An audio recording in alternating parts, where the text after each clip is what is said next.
Anak sekalian, pada kesempatan ini kita akan membahas mengenai wawasan Wiyata Mandala.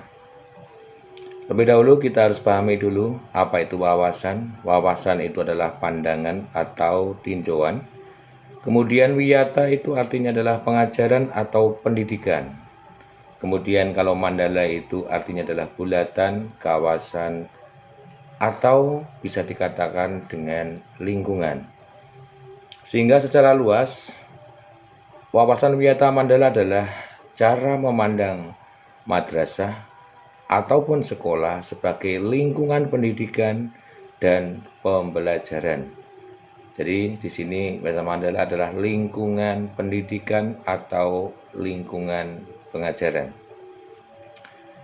Anak-anakku sekalian, dimanapun Anda berada mengikuti kegiatan online ini, perlu disampaikan bahwa madrasah atau sekolah sebagai pengembang misi pendidikan hendaknya digunakan untuk tujuan pendidikan. Intinya adalah sekolah itu untuk tujuan pendidikan. Oleh karena itu, setiap pihak yang terlibat dalam dunia pendidikan berkewajiban untuk menciptakan madrasah atau sekolah sebagai wawasan Wiyata Mandala.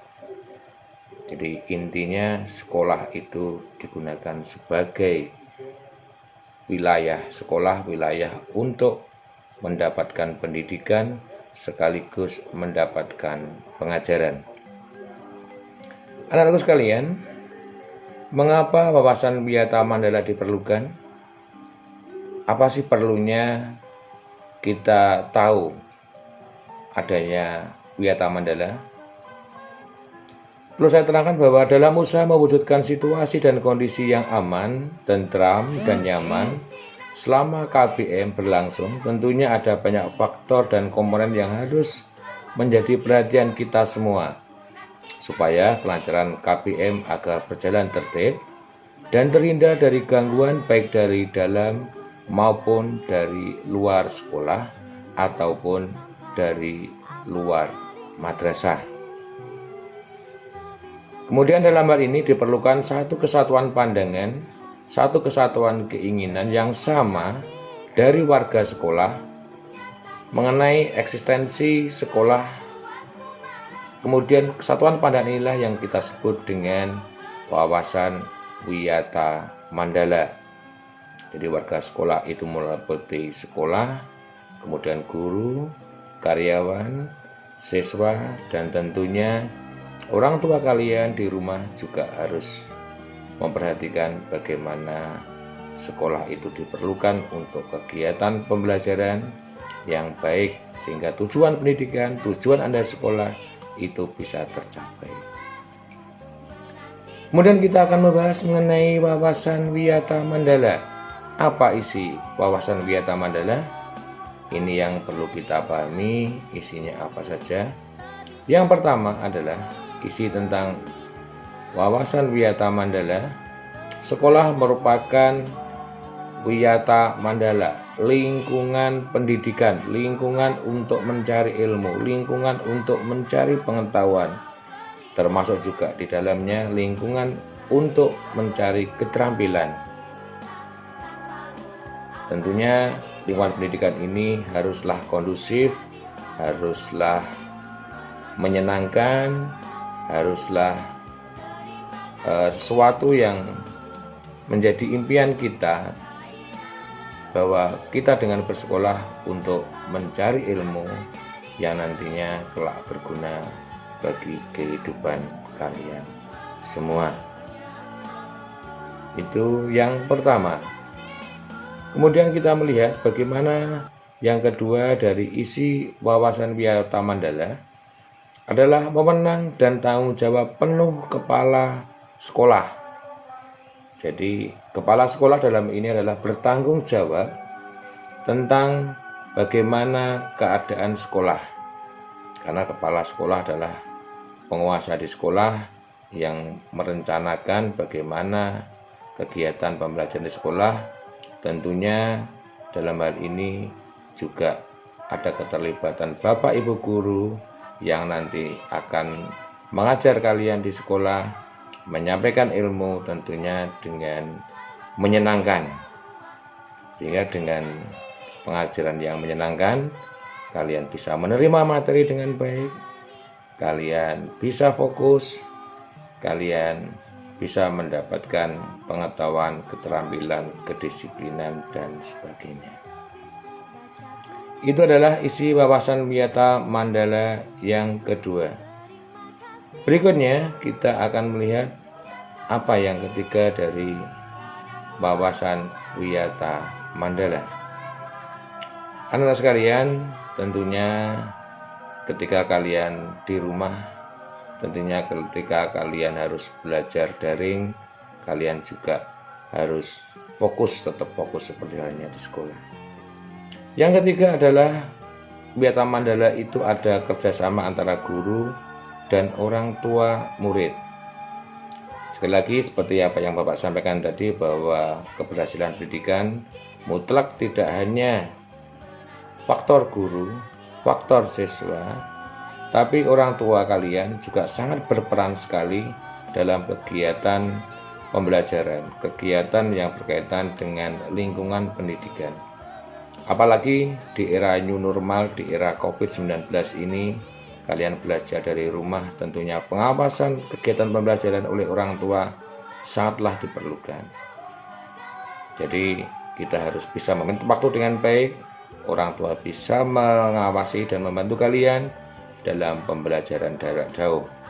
Walaupun kalian tidak bertemu dengan Bapak Ibu guru di sekolah, tentunya itu tidak mengurangi semangat kalian untuk bisa belajar di rumah didampingi oleh orang tua kalian.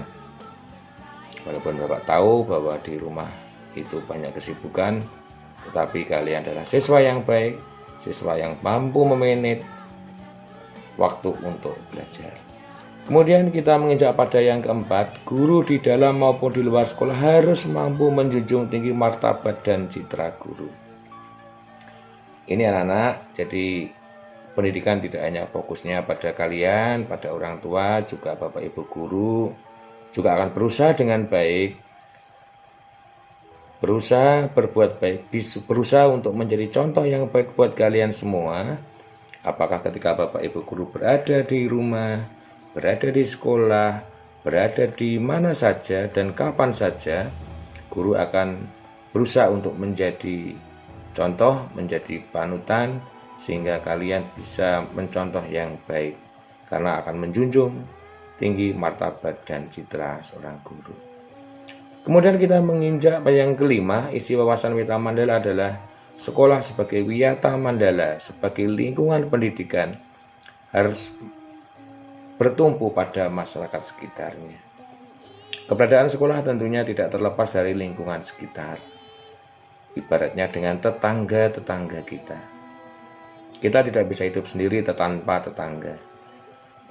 Kalau dalam kehidupan sehari-hari, orang sering mengatakan saudara yang paling dekat adalah tetangga. Demikian pula dengan sekolah, bahwa sekolah harus baik, harus bekerja sama, harus saling menghargai dengan masyarakat di sekitar kita. Karena masyarakat kita juga akan berperan terhadap ketentraman, kenyamanan, dan keamanan yang ada di lingkungan sekolah. Sekali lagi, ada 5 wawasan Wiyata Mandala yang harus kalian perhatikan. Ini tentunya kalian akan paham, ada 5 itu.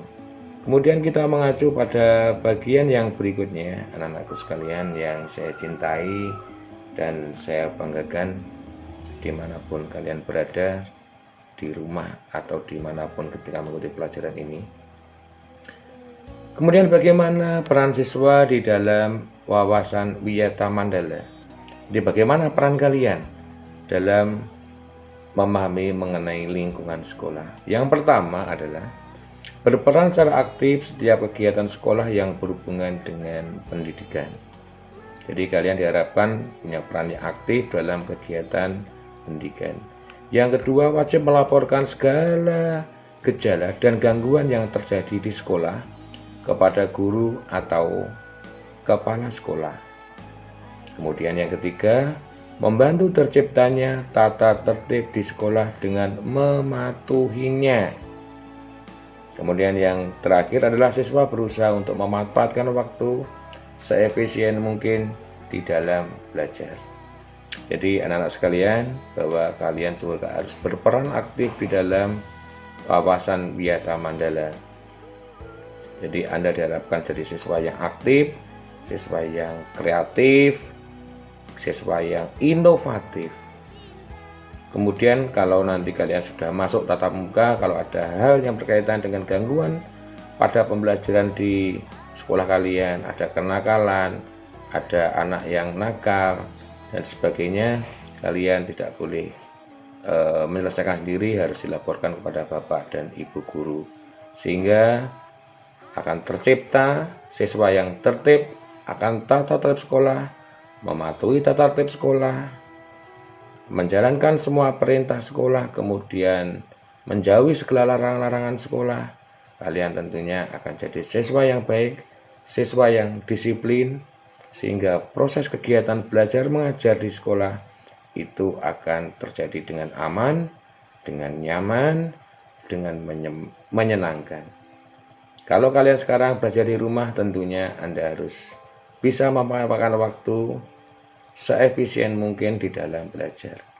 Kalian harus bisa membagi waktu, kapan harus belajar, kapan harus membantu orang tua di rumah, kapan kalian harus istirahat, kalian harus bisa membagi waktu dengan baik. Itulah anak-anak yang perlu kalian perhatikan yang berkaitan dengan peran siswa di dalam wawasan Wiyata Mandala.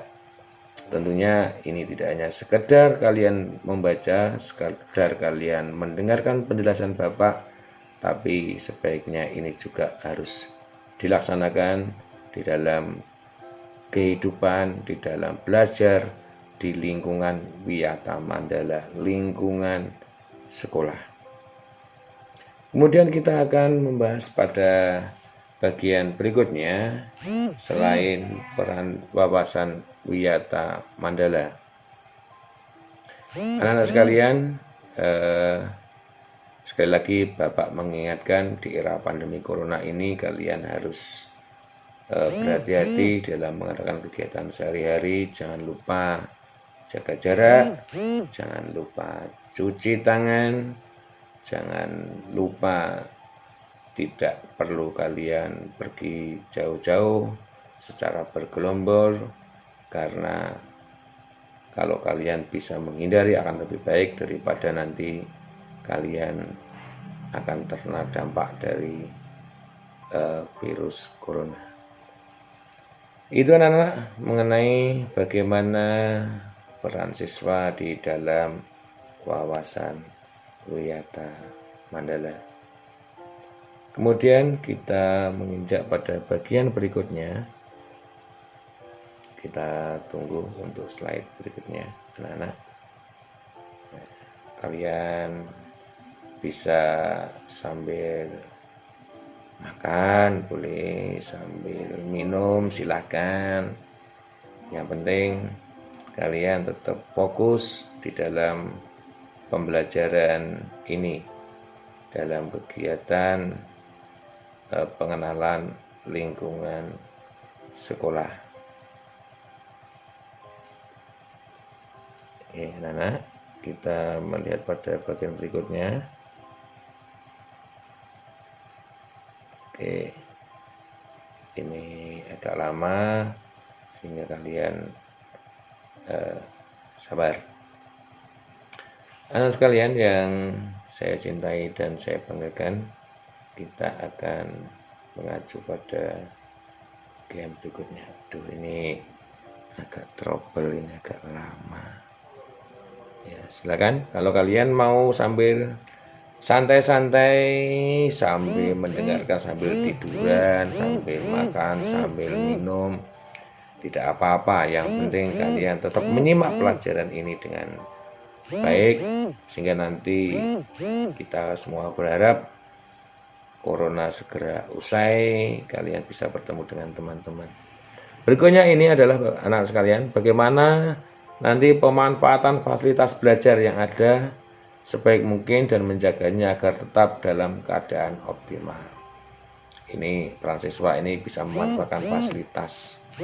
Fasilitas ini macam-macam anak-anak. Nanti di SMP bisa dengan SD lebih lengkap. Nanti Anda bisa fasilitasnya, mungkin fasilitas berkaitan dengan ekstrakurikuler, apa saja yang ada di sekolah, mungkin ada band, ada drum band, ada kegiatan keagamaan, ada fasilitas olahraga, dan sebagainya. Jadi sebaiknya nanti kalian bisa memanfaatkan sesuai dengan bakat dan minat kalian, sehingga di sekolah ini kalian bisa dikembangkan kalau perlu berprestasi yang lebih tinggi lagi. Semaksimal mungkin, insya Allah nanti sekolah akan berusaha untuk mengoptimalkan bakat kalian, tentunya dengan memanfaatkan fasilitas yang ada. Tentunya bagian berikutnya mengikuti kegiatan kokurikuler dan ekstra. Kokurikuler ini adalah kegiatan pembelajaran yang ada di sekolah. Jadi kegiatan di dalam sekolah, kegiatan belajar mengajar di sekolah. Kemudian yang berikutnya ada ekstrakurikuler. Ekstra itu luar, jadi ada di luar. Ini yang perlu kalian perhatikan yang berkaitan dengan kegiatan ekstrakurikuler. Yang berikutnya adalah siswa mengikuti kegiatan berorganisasi melalui OSIS. Ini diharapkan anak-anak sekalian bahwa nanti kalian melalui, kalau kalian ingin berorganisasi, kalian bisa mengikuti OSIS. Apa itu OSIS? Organisasi intrasekolah. Sekali lagi, organisasi siswa intrasekolah. Ini penting sekali berorganisasi, karena banyak tokoh-tokoh penting di negara ini yang bisa sukses karena mereka bisa berorganisasi mulai dari OSIS sampai pada tingkat berikutnya. Yang berikutnya adalah menghindari tindakan yang mengganggu ketertiban dalam proses KBM. Nah, ini penting sekali. Jadi tujuan kalian di sekolah adalah mencari ilmu, sehingga kalian diharapkan tidak aneh-aneh di sekolah. Karena di era sekarang ini ya tentunya banyak hal-hal yang bisa mempengaruhi mental dan serta kepribadian kita kalau kita tidak berhati-hati. Jadi ini anak-anak yang perlu kita perhatikan di dalam peran siswa. Sekali lagi, peran siswa ini di sekolah sangat penting sekali. Jadi dimulai berperan efektif, kemudian wajib melaporkan, membantu terciptanya tata tertib, siswa berusaha memakan waktu, kemudian pemanfaatan fasilitas belajar sebaik mungkin, kemudian mengikuti kegiatan-kegiatan kokurikuler dan ekstrakurikuler, siswa mengikuti kegiatan berorganisasi melalui OSIS, serta menghindari tindakan yang mengganggu ketertiban dalam proses KBM. Jadi ini anak-anak ada beberapa hal yang perlu Anda perhatikan sebelum nanti kalian betul-betul masuk di dalam lingkungan pendidikan sekolah yang baru, di SMP yang baru, tentunya dengan semangat yang baru, strong, harus kuat. Ya tentunya sejak awal kita bersekolah mencari ilmu, ya tentunya kita akan fokus bagaimana kita bersekolah nanti mencari ilmu sebaik-baik mungkin, sehingga nanti kalian diharapkan menjadi generasi yang hebat, generasi yang didambakan oleh orang tua, generasi yang sukses, sehingga nantinya akan menjadi generasi yang membanggakan orang tua, guru, bangsa, dan negara. Kemudian anakku sekalian yang saya cintai dan saya banggakan, yang berkaitan dengan kegiatan wawasan Wiyata Mandala ini, kita akan membahas pada bagian yang berikutnya untuk Yayasan Wiyata Mandala. Ya tentunya sambil kalian menunggu, kalian bisa sambil santai-santai. Boleh Anda dengan minum, boleh dengan makan, tapi tetap saja kalian harus fokus dalam mengikuti kegiatan ini.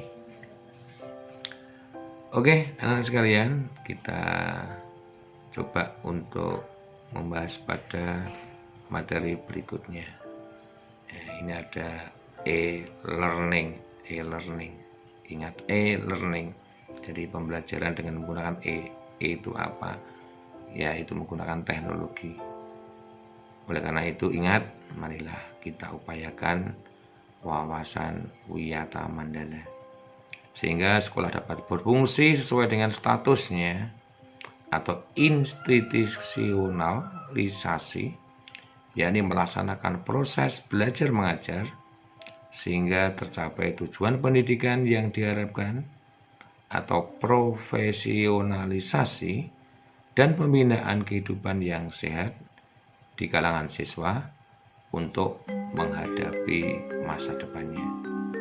Pendidikan itu luar biasa karena ibarat laksana air di padang gersang. Pendidikan ini membuat kita menjadi berilmu. Pendidikan membuat kita tidak bisa menjadi bisa, tidak biasa menjadi terbiasa.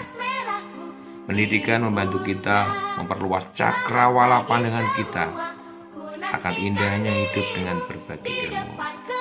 Ingat bahwa ada kepuasan ketika kita bisa berbagi ilmu, memberikan ilmu kepada orang lain. Betapa segar hati kita, betapa bahagianya kita apabila kita bisa memberikan, bisa berbagi ilmu kepada orang lain. Apapun caranya, bagaimanapun caranya, walaupun ilmu itu sedikit, Bapak yakin bahwa ilmu itu akan bermanfaat bagi orang lain. Dan jangan lupa, bersyukurlah karena kita bisa menjadi bagian dari kebajikan. Bersyukurlah bahwa kita bisa